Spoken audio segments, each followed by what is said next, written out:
മക്കളെ, സാർ ഇതിനു മുമ്പ് ചെയ്തിട്ടുള്ള ഒരു പ്രോബ്ലം, നമ്മളൊരു ക്ലോക്കിൻ്റെ പ്രോബ്ലം ചെയ്തതാണ്. ആ ക്ലോക്കിൻ്റെ മെഷർമെൻറ്റുകൾ വെച്ച് നമ്മളൊരു ഇക്വലാറ്റർ ട്രയാങ്കിൾ ഫോം ചെയ്യാനായിട്ട് നമ്മൾ പഠിച്ചായിരുന്നു. ഇതിന് മുമ്പുള്ള ഒരു വീഡിയോയിലാണ്. മക്കൾ ആ വീഡിയോ തീർച്ചയായിട്ടും കണ്ടു കാണുമെന്ന് കരുതുന്നു. കണ്ടില്ലാത്തവർ ആ വീഡിയോ ഒന്ന് കാണണം. നമ്മൾ ഒരു ക്ലോക്കിനകത്ത് 4 ഇക്വലാറ്റർ ട്രയാങ്കിൾ വരയ്ക്കാനുള്ള സിറ്റുവേഷനൊക്കെ നമ്മൾ പറഞ്ഞായിരുന്നു. ഏതൊക്കെ പോയിന്റുകൾ എടുത്തുകൊണ്ടാണ് 4 ഇക്വലാറ്റർ triangle വരയ്ക്കേണ്ടത്.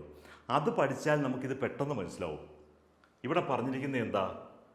Draw an equilateral triangle with circumradius 3.5 centimetre.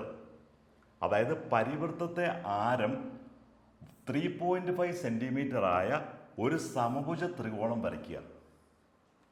നമ്മൾ ഇത്രയും ചെയ്താൽ മതി. നമ്മളൊരു സർക്കിൾ വരയ്ക്കുക. നമുക്ക് അതിൻ്റെ സെൻറ്റർ ഫോം ചെയ്യാം. റേഡിയസ് നമുക്ക് 3.5 സെൻറ്റിമീറ്ററിന് തന്നിട്ടുണ്ട്. 3.5 സെൻറ്റിമീറ്റർ റേഡിയസ് നമുക്ക് വരയ്ക്കാം. ഈ സെൻറ്ററിൽ നിന്നും നമുക്കറിയാം ഈ സെൻറ്ററിൻ്റെ ടോട്ടൽ ആംഗിൾ 360 ആണെന്നറിയാം. ഇതിനെ നമ്മൾ 3 ഡിവൈഡ് ചെയ്യണം. നമ്മൾ ഈ ടോട്ടൽ ആംഗിളിനെ 3 ഡിവൈഡ് ചെയ്യണം. അതിന് നമ്മൾ 3.5 വെച്ച് 1, 2, 3 ഇത് 3 ഡിവൈഡ് ചെയ്യുമ്പോൾ നമുക്ക് ഈക്വൽ ആംഗിൾ കിട്ടും. ഇത് 120 കിട്ടും, ഇത് 120 കിട്ടും, ഇതും 120 കിട്ടും. അങ്ങനെ വരയ്ക്കുമ്പം നമുക്ക് തീർച്ചയായിട്ടും ഈ ആംഗിൾ 120 ആണെങ്കിൽ നമുക്ക് ഓപ്പോസിറ്റ് ആംഗിൾ എത്രയാ? സെൻറ്ററിൽ വരുന്ന ആംഗിളിൻ്റെ നേരെ പകുതിയാണ് ഈ പറയുന്ന ആർക്കിൽ വരുന്ന ആംഗിൾ. അത് നമുക്കറിയാം. അപ്പം ഇങ്ങനെ വരുമ്പോൾ ഇത് 120 ആണെങ്കിൽ ഈ ആംഗിൾ 60, അല്ലെങ്കിൽ ABC എന്ന് പറയുന്നതാണ് ഇക്വലാറ്റർ ട്രയാങ്കിൾ. നമുക്ക് ആംഗിൾ എ എന്ന് പറയുന്നത് ഹാഫ് ഓഫ് ആംഗിൾ AOBC ആയിരിക്കും. അപ്പം നമുക്കിത് 60 വരും. അതുപോലെ ഈ ആംഗിൾ 120 ആയതുകൊണ്ട് ഇതും നമുക്ക് 60 വരും. ഈ ആംഗിൾ 120 ആയതുകൊണ്ട് ഇതും നമുക്ക് 60 വരും. അപ്പം നമുക്ക് ABC എന്ന് പറയുന്നത് ഒരു ഇക്വലാറ്റർ ട്രയാങ്കിൾ ആയിരിക്കും. വളരെ സിമ്പിളായിട്ടുള്ള ക്വസ്റ്റ്യൻ.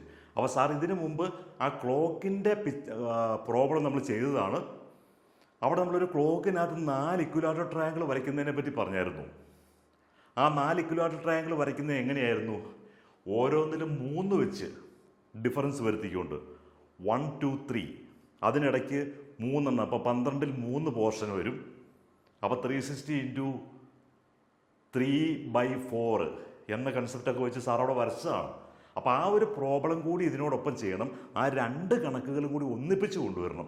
നമ്മൾ ഒരേപോലെ വരുന്ന കണക്കുകൾ, ഇപ്പോൾ സാർ നേരത്തെ പറഞ്ഞു, സാറ് വെറും 20%, 8ാം ക്ലാസ്സിൽ വെറും 50ൽ 10 മാർക്ക് കിട്ടിയ സാറ് BScക്ക് പ്രൈവറ്റായിട്ട് പഠിച്ച് റാങ്ക് വാങ്ങിച്ചത് സാറിൻ്റെ ഒരു ട്യൂഷൻ ടീച്ചർ ഒരു പഠന രീതി സാറിന് പറഞ്ഞു തന്നായിരുന്നു. അപ്പോൾ ആ പഠന രീതി പിന്നീട് സാർ BScക്ക് കൂടുതൽ സയൻറ്റിഫിക് സ്റ്റഡി ടെക്നിക്കുകളൊക്കെ മനസ്സിലാക്കിക്കൊണ്ട് സാർ അത് അപ്ലൈ ചെയ്താണ് റാങ്ക് വാങ്ങിച്ചത്. അപ്പോൾ ഈ ഒരു ടെക്നിക്കിനകത്ത് പറയുന്ന സയൻറ്റിഫിക് സ്റ്റഡി ടെക്നിക്കിനകത്ത് പറയുന്ന ഏറ്റവും ഇമ്പോർട്ടൻ്റ് ആയിട്ട് ഉള്ള കാര്യമാണ്, ഒരു ചാപ്റ്റർ നമ്മൾ എടുക്കുമ്പോൾ ആ ചാപ്റ്ററിലെ ഒരേപോലെ വരുന്ന കണക്കുകൾ നമ്മൾ മാർക്ക് ചെയ്ത് വെക്കണം. അത് നമുക്ക് പെട്ടെന്ന് ഒന്ന് പഠിക്കുമ്പോൾ, ഒറ്റ പ്രാവശ്യം പഠിക്കുമ്പോൾ നമുക്കത് മനസ്സിലായില്ലെങ്കിൽ രണ്ടാമത് റിവിഷൻ ചെയ്യുമ്പോൾ നമ്മുടെ സ്പീഡ് കൂടും. ഇപ്പോൾ ഒരു എക്സാമ്പിൾ പറഞ്ഞാൽ, ഒരു ചാപ്റ്ററിൽ നമുക്ക് 1 മുതൽ 30 വരെ 30 കണക്കുണ്ടെന്ന് വിചാരിക്കുക. അതിനകത്ത് നമുക്ക് 7ാമത്തെയും 15ാമത്തെയും 28ാമത്തെയും കണക്ക് ഏകദേശം ഒരുപോലെയാണെന്ന് കരുതുക. നമ്മൾ ആദ്യത്തെ പ്രാവശ്യം പഠിക്കുമ്പോൾ നമ്മളിങ്ങനെ 1 മുതൽ 30 വരെ അങ്ങ് പഠിച്ചു പോകും. അപ്പം നമുക്കിങ്ങനെ 7ഉം 15ഉം 28ഉം പെട്ടെന്ന് കമ്പയർ ചെയ്ത് കിട്ടണമെന്ന് നിർബന്ധമില്ല. കമ്പയർ ചെയ്ത് കിട്ടുവാണെങ്കിൽ അപ്പം തന്നെ മാർക്ക് ചെയ്യുക. വീണ്ടും രണ്ടാമത് നമ്മൾ പഠിക്കുമ്പോൾ നമുക്ക് മനസ്സിലാവും 7ഉം 15ഉം 28ഉം ഒരുപോലെയാണെന്ന് മനസ്സിലാവും. ഉടനെ നമ്മൾ അത് മാർക്ക് ചെയ്ത് വെക്കണം. നമ്മുടെ ബുക്കിനകത്ത് എപ്പോഴും നിങ്ങളൊരു ചാപ്റ്റർ പഠിക്കുമ്പോൾ നിങ്ങൾക്ക് ആ ചാപ്റ്ററിന് വേണ്ടി ഒരു ബുക്ക് ഉണ്ടാകണം. ആ ബുക്കിനകത്ത് ഒരു 30 കണക്ക് ആ ചാപ്റ്ററിൽ ഉണ്ടെങ്കിൽ അതിൽ ഏതൊക്കെയാണ് ഒരേപോലെ വരുന്നതെന്നുള്ളത് നിങ്ങളവിടെ മാർക്ക് ചെയ്ത് വെക്കുക. അപ്പം 7ഉം 15ഉം 28ഉം ഒരുപോലെയാണെങ്കിൽ 7, 15, 28 എന്നൊന്ന് മാർക്ക് ചെയ്തേക്കണം.